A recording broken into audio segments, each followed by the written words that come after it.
Hello friends, today we will discuss Ocken's law. Ocken's law is an empirically observed relationship in macroeconomics that describes the inverse correlation between countries' unemployment rate and its gross domestic product, that is GDP. So we can say it suggests that when unemployment falls, the economy's output, that is GDP, tends to rise and vice versa. It is named after economist Arthur Ocken, who first observed this relationship in early 1960s, and it is often expressed as rule of thumb for how much GDP changes in response to a change in unemployment rate. The core logic behind Ocken's law is that when more people are employed, more goods and services are produced, leading to a higher economic output. Conversely, when unemployment rises, it means that productive labor resources are sitting idle, resulting in a loss of potential output.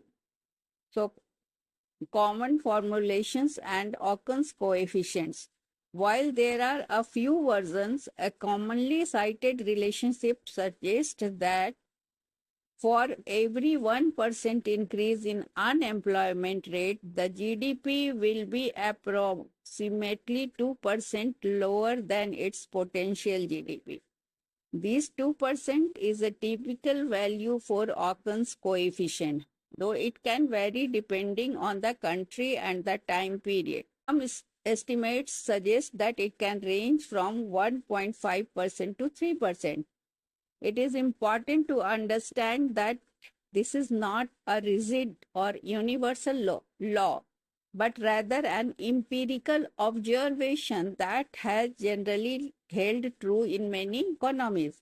We can understand with an example. Let us say a country has a potential GDP growth rate of 3% per year.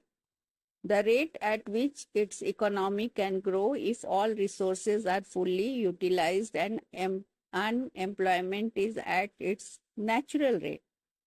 First seen will be unemployment falls, and if the unemployment rate falls by 1 point, for example, from 6% to 5%, Ocken's law suggests that the actual GDP growth rate would be higher than the potential growth rate.